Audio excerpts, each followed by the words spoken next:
You are looking live at your phone or computer screen for tonight's episode of The G.O.A.T Show. In today's episode, we will be taking a look at the NCAA tournament. I'm your host, Caleb Musburger, and I'm joined here beside me by absolutely no one. And that's perfectly fine. I've got a bit of a frog in my throat, so I figure I sound maybe a little bit more like Brent Musburger than usual. All hail Brent Musburger, my favorite play-by-play voice of all time. You will be missed. I hope you are enjoying your new career. Anyway, we're not talking Brent Musburger today. Like I said, we are talking about the NCAA tournament. The first weekend has wrapped up, a weekend that I generally describe as my favorite weekend of the sports calendar. I enjoy it more than the Super Bowl. I enjoy it more than just about anything else in the sports year. But it kind of disappointed me this year. So let's go ahead and jump straight into that. That's kind of the first topic. The first weekend, just kind of as an overview. What happened? Why was there no big upsets? The biggest upset of the first weekend was probably South Carolina over Duke, and that's a 7 over a 2. That happens all the time. Where was my 15 over a 2? Where was my 14 over a 3 at least? There's usually at least one 14 over a 3. And if not that, there's always 13s and 12s that win. We had one 5 or 4 seed go down on the first day. Mid-Tennessee State, an upset that everyone saw coming, an upset that was so obvious I picked against it in my bracket, which I did not end up releasing because, well, I ended up changing it after I recorded it. For the first time ever, I changed my bracket, and I did the changes I made were actually really good, but that's kind of because I looked at it and I saw, wow, these upsets are probably not going to happen. And I guess I was kind of right, but I still was wrong because I left a lot of my upsets in there. But there just was not any. 12 seed winning, Mid-Tennessee State over Minnesota. Minnesota, a team that I never heard a thing about Minnesota the entire basketball season until the tournament, and everybody suddenly, yep, 4 seed. What? What are you talking about? I can name you several teams that were seeded lower that obviously were better. Wichita State, obviously a better team than Minnesota, a 5 seed, not a 4 seed, my bad. Wichita State, obviously a better team. St. Mary's looked really good. Xavier is kicking ass out there. I don't know. Oklahoma State was a 10 seed. They played damn well. Michigan, a 7 seed that is absolutely on fire and went to the Sweet 16. That plane wreck. I think we might start seeing some coaches put their players through near-death experiences before the tournament because, damn, that worked well. I mean, Michigan just absolutely playing out their ass right now. Oklahoma State played them darn well in that first game, though. Oklahoma State was really well. And actually, this is something I wanted to talk about later, kind of touch on at the end. But Brad Underwood to Illinois, huge move if you are a Big 12 basketball fan. Brad Underwood is a man that can flat coach, and getting him out of this conference is the best thing that could have happened. Good luck with him, Big 10, because Illinois is going to be a power at some point soon. I love Brad Underwood. He is a great coach, and I'm glad he didn't end up at K-State like he probably should have. I mean, that's his alma mater, and for some reason he decided against going there. And you know what? I definitely can. I can handle that. That's not a bad thing, for sure. Anyway, the first weekend though, we had the only upsets we had. We had one 5 seed go down, and beyond that, we had 3 6 seeds. 11s over 6s always happen, though. You can't possibly have a bracket without 11 over 6 seeds, because 6 seeds are generally teams from power conferences that underperformed. 6 seeds are generally teams that, you thought of as probably a potential 1, 2, 3 type team, and they ended up having a bad season. Maryland this year is a perfect example of a normal 6 seed. A team that, they came out of the season, they were ranked highly, well-respected program, and then they ended up getting overseeded at a 6. They were not a 6 seed. I picked them just to be a dark horse because guards win in March, and they had a decent run last year. But still, a team that was way overseeded. Cincinnati was able to get by their game, but Creighton, a Big East team, and SMU, a team that just happened to run into a first 4 team, and, one of those teams is always going to win, apparently. So USC was able to take them out. SMU was the only real surprise of those. I actually picked Rhode Island, and I said Xavier, Maryland was going to be a toss-up when I was writing my bracket out. So both of those are games that were conceivable. SMU, though, is a team that most people think is for real, and a team that could have went deep in this tournament had they not run into one of those playing teams that just happens to have a lot of momentum behind them. So I'm honestly really impressed by the ability of USC, though, getting by SMU. Sorry, I had a phone call there for some reason. Anyway, let's go ahead and, let's break down the bracket in general. Actually, no, you know what? Let's jump to KU. I like talking about KU a little more than the rest of the field. KU, one of two teams to hit 100 on their first week, the other being North Carolina, or on the first round. North Carolina had 103 on Texas Southern. Kansas had 100, including 5 from Tyler Zelf. And he should have had more. I can't remember who it was. Was it Dwight Colby that went up there and just shot a free throw and bricked it when it should have been Tyler Zelf that got fouled? Whatever. Referees obviously just wanted to go home. But Kansas 100-62 over UC Davis. They came out kind of slow, and UC Davis was able to play with them for the first half of the first half. What should be the first quarter if college basketball was like every other basketball in the world. Kansas, they got through that first bit. They were playing loose. They just weren't able to, get anything going against UC Davis, and then went on a huge run. KU looked so loose, and it was really obvious for me. And the second game against Michigan State, 90-70 for KU, played pretty much the same way for me. If you looked at it, Kansas came out, and they were just playing with Michigan State, playing with them, even, but they were playing loose. They just hadn't gotten on a big run yet. They didn't get, that run that really put them over the top. And they hit that, 5 minutes left or so. They really just hit the gas. They tried to right before the first half, but that was purely that was shut down by really weird crap happening at the end of the first half. And then Michigan State was able to hang around. Michigan State is not in that game if they don't have Tom Izzo. They looked impressive against Miami. That was also Tom Izzo. Tom Izzo can win in March. He is what I think I'm going to honestly say Brad Underwood is going to be a successful coach as Tom Izzo. I don't know why I like Brad Underwood so much.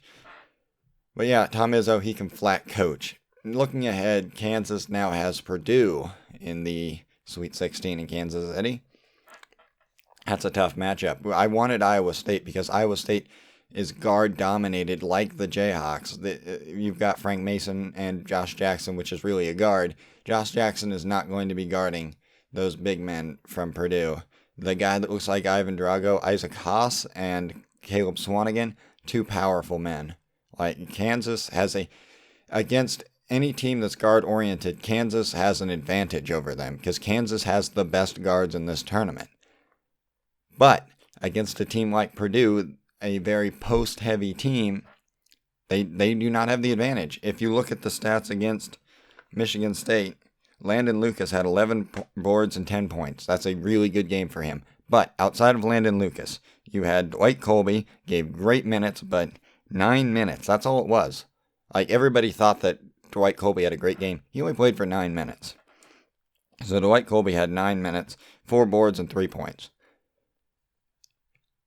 Carlton Bragg had 5 minutes and 1 rebound.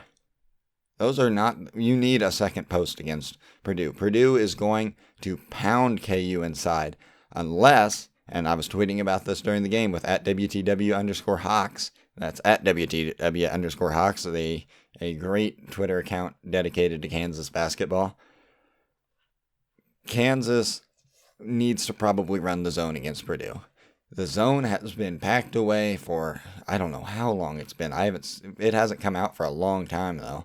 I honestly thought they might go to it against TCU, but they didn't want to show any cards, obviously. Kansas Self was perfectly content with losing in the Big 12 tournament. You're going to have to run the zone against Swanigan. Landon Lucas is going to foul out of this game so damn fast. If it's Swanigan versus Lucas, hell no, that ain't going to work. We're going to have to pack that zone in. We're going to have to brag. And apparently Mitch Lightfoot is like out of there in terms of regular rotation. Dwight Colby the knees must be feeling pretty good about now. We've been saving them all year, so hopefully they're working. We're going to have to run that zone, and we're going to have to play 2, maybe even all 3 of those big men at the same time. Honestly, Gerald Vick, I think he had like 20-some minutes, 25 minutes, something like that in the last game. He is not going to be able to play that much. It's going to have to be, we're going to have to go with a big lineup on them. It's going to have to be Kansas. It's going to have to be Devontae Graham and Frank Mason out front. Maybe you pull out Graham or something. You can leave Svi in because Svi's like 6'10". Svi is a big guy. He's not 6'10". He's like 6'8" or something. But Svi is a bigger guy than you might think. And so Svi can probably play the bottom of that 2-3. I just don't. You're going to have to run the posts at him, though. You're going to have to run that 2-3, and you're going to have to hope Purdue can't shoot over it. And I don't think they can, honestly. Purdue did not seem like a team that was based off of shooting the 3. The only one that I really remember shooting, I think Swanigan was making 3s, too. Didn't have as much of a chance to watch that game, though, except towards the end, so I don't know how the game entirely played out. But Swanigan, he's a darn good player. Darn good player. Kansas is going to have to counteract that. The zone could be the way. We just got to hope KU can. It's the only way I can really see them staying out of foul trouble. So I would be ready to watch the zone.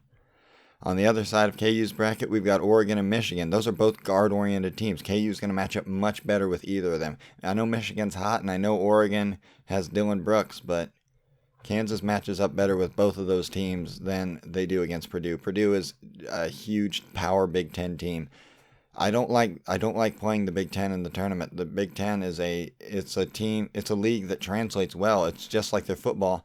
They are big power teams. You got Wisconsin over Villanova.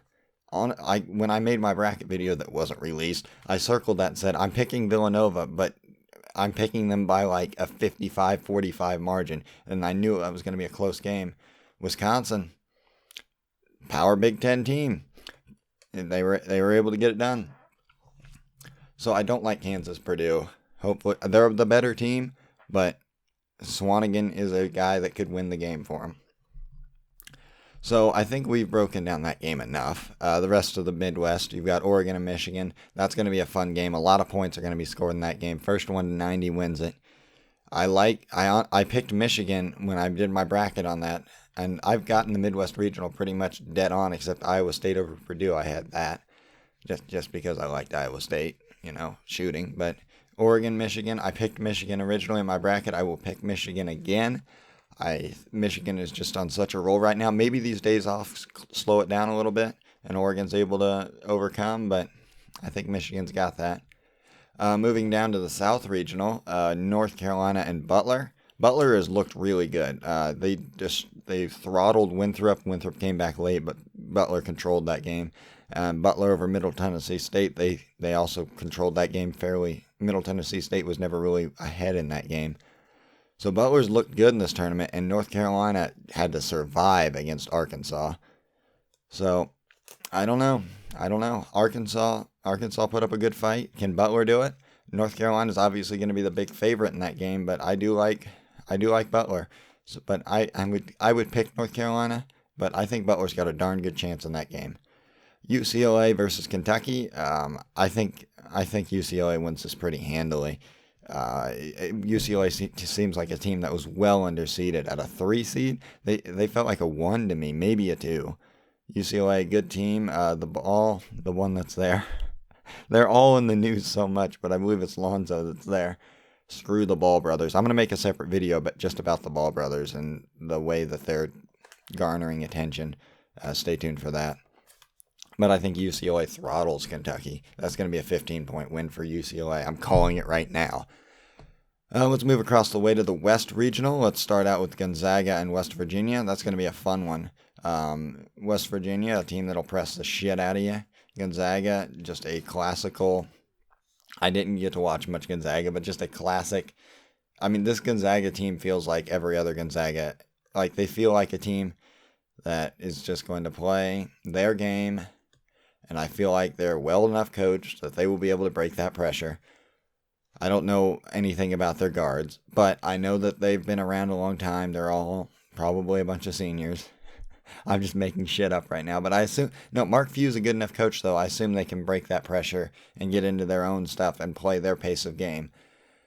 It's a lot, as I believe Seth Davis said this on Twitter the other day, that it's a lot easier to slow down a team that wants to play fast than speed up a team that wants to play slow. So Gonzaga's just got to go out there and control the tempo the entire game, and I think they'll be able to win that one. The press usually does not work away from home, and West Virginia is not going to have a home field advantage in the West Regional. I don't know where that game is being played, but I assume it's somewhere out west that West Virginia will not travel well to, and Gonzaga will be able to, control the crowd. Xavier, Arizona in the other game. Xavier, you made it this far. You've been playing really well. You throttled Florida State, but I think that probably ends against Arizona. Xavier over Maryland, that was a pick'em game for me, but Xavier over Florida State. Florida State did they got a lot of talent, but they're just not a team.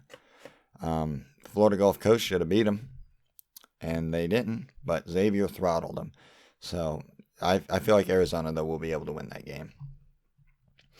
Baylor, South Carolina. I hate Baylor in the tournament. Why are they winning so much?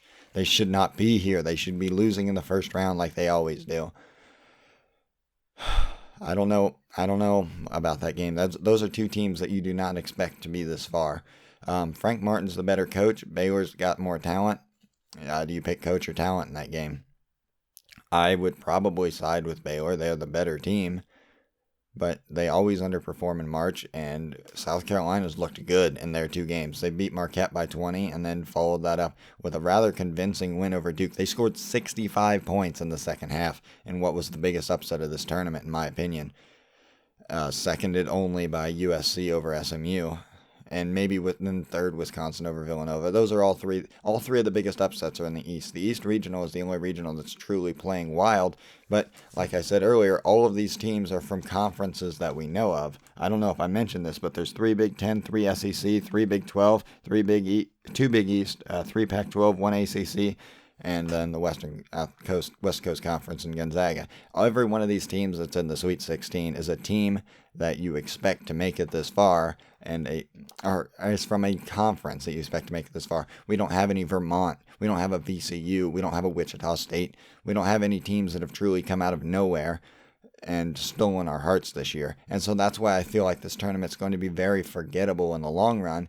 One shining moment is going to be the most boring video you've ever seen. It's going to be a bunch of small teams losing. None of those, Cinderella stories, whatever, that RJ Hunter making a last second 3 and his dad falling off the chair. That hasn't happened this year.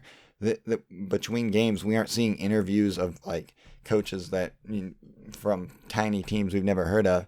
Middle Tennessee State is the only true tiny team from a know-nothing conference that won anything this year. St. Mary's maybe, because all of their kids are white. Maybe you could say that they were a big underdog, but they were ranked all season. Mid-Tennessee State did something cool last year. We already knew Giddy Potts and that whole crew. Had they made it to the Sweet 16, they'd be a story.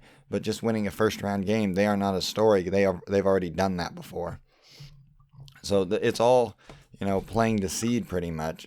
I mean, there's been upsets, but they've been mild upsets. Baylor and South Carolina, back to that. I don't know. I got off on that tangent that I wanted to do at the start, but kind of forgot about. Baylor over South Carolina. I'll take South Carolina in that game. They've looked impressive. I feel like they scored 65 points on Duke in the second half. They can play with Baylor. They're confident. And Wisconsin, Florida. With Florida, they beat East Tennessee State pretty convincingly. As Gilkey said, East Tennessee State looked like they'd never played basketball before, though. And then Virginia, Florida. Virginia just cannot score. They could not score whatsoever against Florida. I don't know if that continues I don't know if Florida's able to dominate Wisconsin on the defensive end, though, like they did Virginia.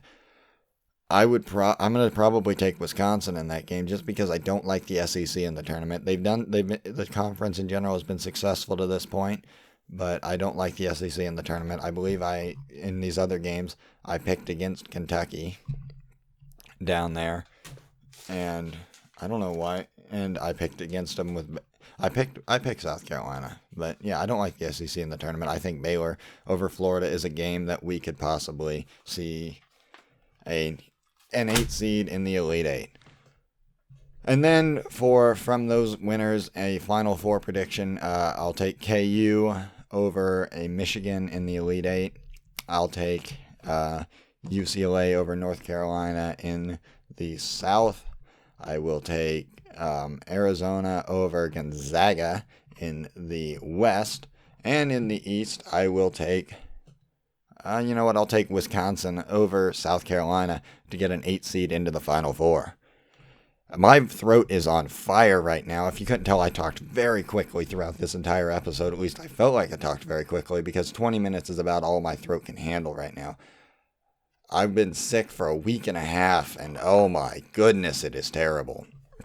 It's getting significantly worse right now talking this much. But I was able to get through it. I wish I would have had some guest hosts so I could have defaulted to them more and just kind of been a background noise. But you know what? I can carry the show for 21 minutes. If you like the video, click on like, subscribe. Give me any feedback you have in the comments. This is probably the coolest sounding episode I've ever had. So I'm going to say some cool shit right now into the microphone for fun. Let's get another. You are looking live. You are looking live. You are looking live. There's some good catchphrases. What other catchphrases are there in sports that I can yell right now? I don't know. If you have, all right, here we go. If you have anything that you think I should say and record just so I can permanently have it in this voice, comment it down below. I will, if I think of anything else tonight, I'll record it separately. But I think it'd be cool to have some sound bites of me talking funny like this because this is not something that happens every day. I already said the like and subscribe shit. Any comments you have, do that, please. I hope you enjoyed the show. Thanks for watching. This is the G.O.A.T. Show, and we are out.